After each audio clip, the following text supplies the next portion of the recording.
Nah, guys, kembali lagi di channel Aprisitorus, di mana channel ini akan memberikan diri kamu suatu informasi baik dari pekerjaan, asmara, keuangan, ataupun kehidupan diri kamu secara general.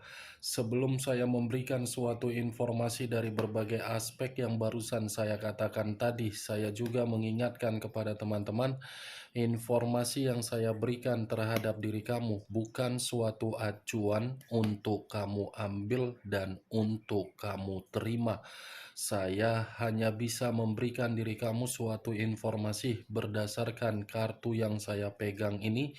Diri kamu hanya bisa berencana terhadap kehidupan kamu, akan tetapi di balik dari informasi dan perencanaan tersebut, lagi-lagi yang menentukan adalah Sang Pencipta. Sebelum saya mengambil satu persatu kartu yang saya pegang ini secara acak, saya juga mengingatkan kepada teman-teman apabila ketemu dengan channel saya agar menekan tombol subscribe-nya dan menyalakan loncengnya supaya next video saya lebih semangat untuk memberikan suatu informasi baik terhadap kondisi energi kamu, manusia yang selama ini kamu prioritaskan, serta pihak ketiganya. Oke Wak Geng, malam hari ini saya ingin mengarah terhadap pihak ketiga. Hanya sekedar ingin mengarah dan ingin mengetahui bagaimana posisi pergerakan energi yang dimiliki oleh pihak ketiga untuk malam hari ini. Apa yang dipikirkan, apa yang dirasakan, dan apa yang ingin disampaikan oleh kartu yang saya pegang ini. Kita langsung saja.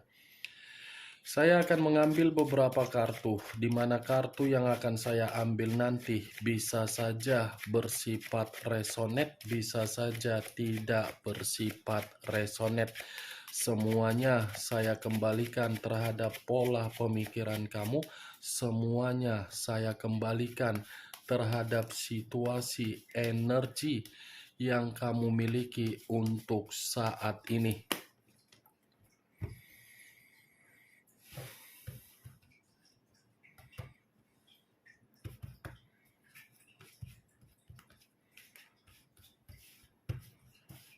Kartunya pun aneh. Muncul kartu ini. Sekali lagi saya mengatakan muncul kartu yang saya pegang ini, di mana kemunculan kartu yang saya pegang ini seperti memberikan suatu isyarat atau gambaran yang dimana gambaran tersebut berasal dari kondisi pemikiran. Kondisi pemikiran yang bisa saja saya kategorikan untuk malam hari ini sepertinya pihak ketiga masih berada di dalam posisi nyaman.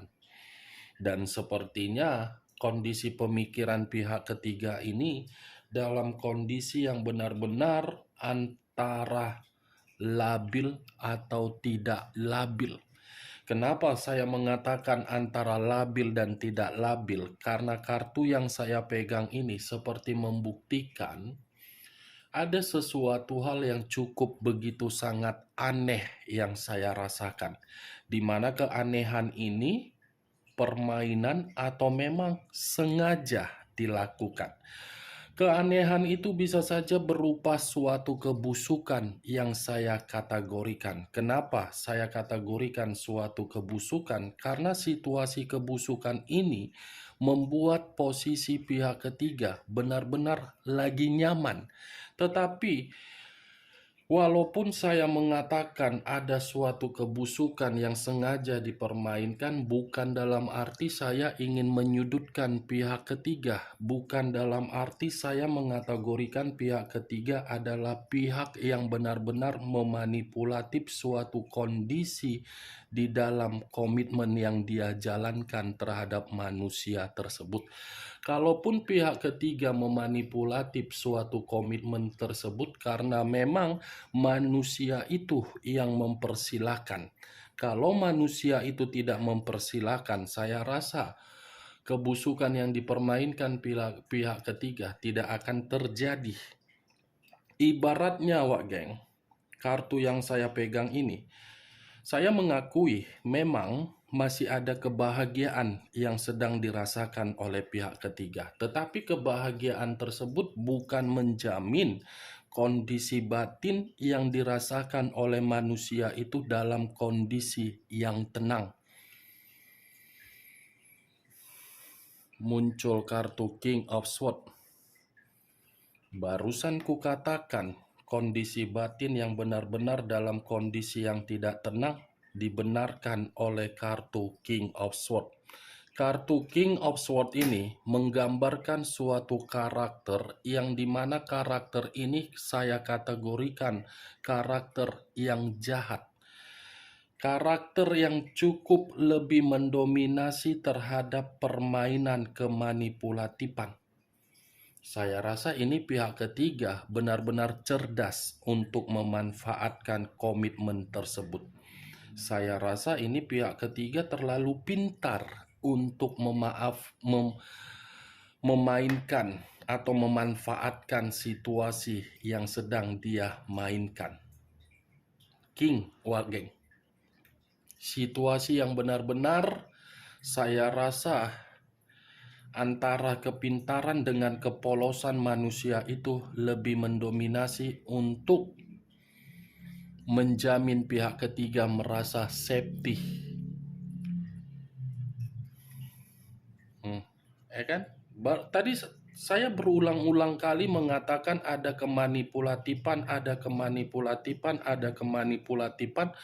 Ternyata perkataan saya itu dibenarkan kembali dengan kartu Seven of Swords.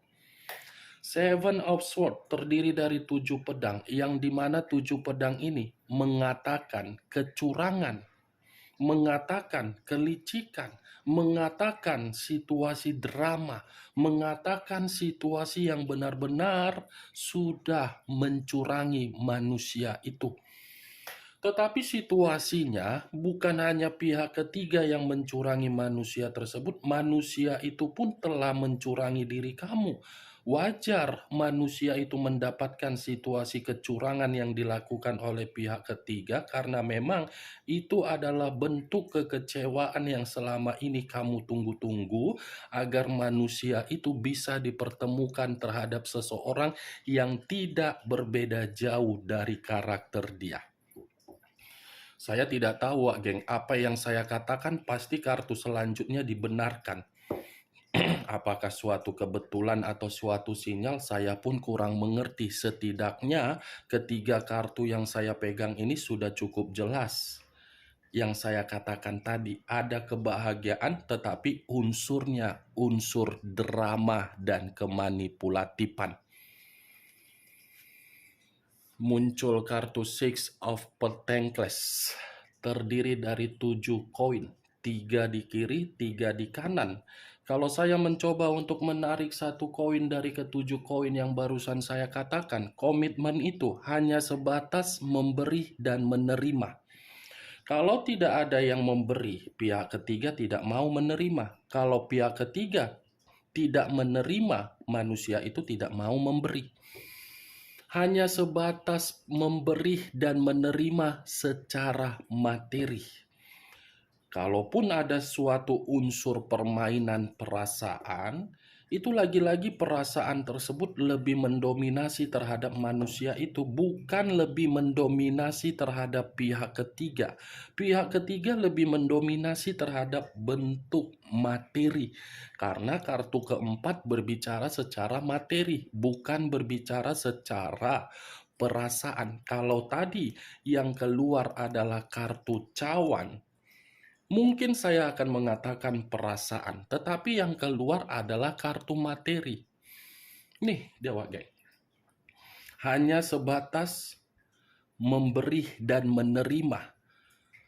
Kalaupun dari salah satu pihak tidak ada yang memberi dan tidak ada yang menerima, kondisi komitmen tersebut sudah bersifat digantung. As of Pentacles. Wow, lagi-lagi kartu materi yang keluar. Terdiri dari 1 koin.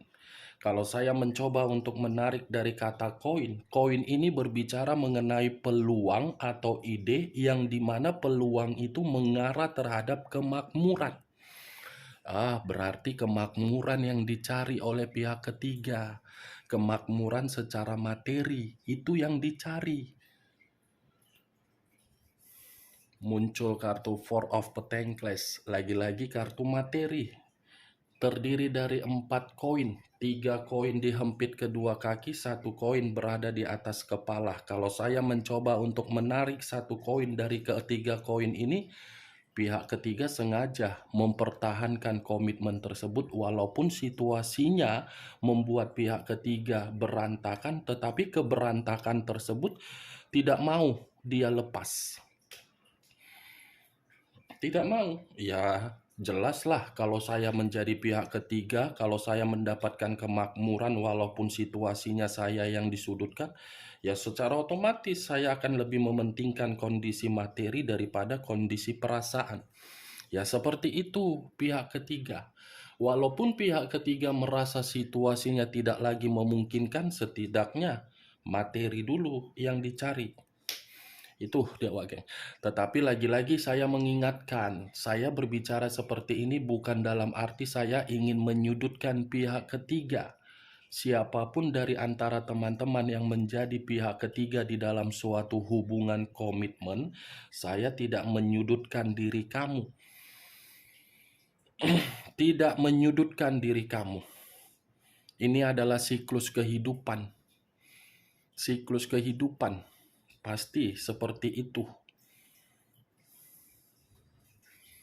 Muncul kartu Queen of Cups, raja atau ratu yang memegang satu cawan. Cawan seperti berbicara dari kondisi komitmen tersebut, tidak ada lagi yang namanya kesetiaan. Ya wajar sih memang tidak ada kesetiaan. Untuk apa memikirkan kesetiaan? Yang dipikirkan adalah materi. Urusan kesetiaan itu belakangan. Yang penting mendapatkan dulu. Yang satu mendapatkan kenikmatan, yang satu mendapatkan materi. Itu dulu yang diutamakan. Walaupun memang kondisi komitmen itu sudah saling memberikan sikap yang emosi, sikap emosi tersebut dikesampingkan. Yang diutamakan ya materi. Materi, apa yang tidak bisa dilakukan oleh materi, itulah yang sedang diinginkan, Wak Geng. Muncul kartu The Moon, unsur air, berlambangkan 3 zodiak, Pisces, Cancer, dan Scorpio. Kalau saya mencoba untuk mengesampingkan ketiga zodiak yang barusan saya katakan, keluarnya kartu The Moon ada kaitannya terhadap kemunculan kartu pertama, yaitu The Sun. Saya tadi mengatakan ada kebusukan dibenarkan oleh keluarnya kartu The Moon. Kenapa saya mengatakan dibenarkan oleh kartu The Moon? Kebusukan itu adalah permainan mistis. Coba kamu bayangkan dan pikirkan secara logika, kenapa manusia yang selama ini kamu prioritaskan tiba-tiba pergi, tiba-tiba menerima perubahan yang tidak wajar dan tidak kunjung kembali di luar dari posisi energi kamu yang menghambat. Saya rasa ada yang lebih besar untuk menghambat manusia itu untuk kembali. Ya ini permainannya. Kebusukan. Kan benar kan apa yang saya katakan? Bukan berarti apa yang saya katakan tadi sebagai acuan kamu, sebagai keputusan yang kamu ambil, wah ternyata manusia itu tidak kembali karena mungkin situasi seperti ini. Tidak. Jangan jadikan apa yang saya katakan tadi sebagai keputusan untuk kamu pikirkan.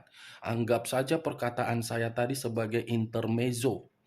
Anggap saja perkataan saya tadi sebagai gibahan, gibahan yang tidak berfaedah, gibahan yang tidak berkualitas. Ya, Wak Geng, nanti ketika pemikiran kamu mengacu terhadap perkataan saya, pemikiran kamu jadi tidak sinkron. Saya ini hanya mencoba untuk menerobos, saya ini hanya mencoba untuk melihat, saya ini hanya mencoba untuk memprediksikan The Moon, sesuatu hal yang tidak wajar yang pernah dipermainkan, tetapi situasi yang tidak wajar tersebut membuat kondisi manusia itu dalam kondisi yang penuh dengan kekhawatiran dan ketakutan. Bukan hanya kekhawatiran atau ketakutan, dalam kondisi imajinasi yang tidak wajar, seperti orang yang berhalusinasi, seperti orang yang sudah ditipu, tetapi ketika ditipu tidak bisa lari, tidak bisa keluar. Ya itulah, Wah geng, kartunya. Kartu The Moon sebagai kartu terakhir yang saya tarik untuk saya berikan kesimpulan terhadap diri kamu. Biarkan manusia itu menikmati kehidupan dia terhadap pihak ketiganya, karena memang manusia itu melakukan kehidupan terhadap pihak ketiga atas dasar kemauan dia sendiri. Biarkan, kamu jangan terlalu memikirkan kapan dia kembali, kapan dia ini, kapan dia begini, kapan dia begono, kapan dia ini, itu urusan dia. Mau jungkir balik, mau guling-guling, mau dibenturkan kepalanya ke tembok, itu urusan dia. Karena secara batin manusia itu sudah diikat. Ya, hanya bisa dia hanya bisa memberitahukan terhadap diri kamu kondisi diri dia melalui mimpi. Kalaupun melalui mimpi tersebut terkoneksi, itu sangat puji Tuhan. Karena memang ada pesan yang ingin dia ungkapkan di dalam situasi mimpi yang pernah dia datangi di dalam mimpi kamu. Nih, The Moon, kartu terakhir. Oke, Wak Geng, bagaimana dari apa yang saya katakan tadi? Apakah bisa masuk secara logika kamu? Ya, kalau memang menurut diri kamu bisa masuk secara logika kamu, silakan angkat. Tetapi kalau menurut diri kamu tidak bisa masuk secara logika kamu, ya tidak usah kamu angkat. Anggap saja perkataan saya tadi sebagai gibahan, intermezzo, ya. Wah, jangan terlalu diambil acuannya. Dan saya tidak memberikan diri kamu suatu sugesti atau suatu perkataan untuk memprovokatori diri kamu. Tidak. Ini hanya sekedar prediksi, hanya sekedar permainan kartu tarot. Bukan sebagai keputusan untuk kamu ambil. Semua tergantung dari mana pemikiran kamu untuk menanggapi perkataan saya. Semua tergantung bagaimana sudut pandang kamu untuk menanggapi perkataan saya. Oke, Wak Geng? Hanya itu yang bisa saya berikan informasinya. Sekian dulu informasinya. Salam kartu tarot, salam zodiak.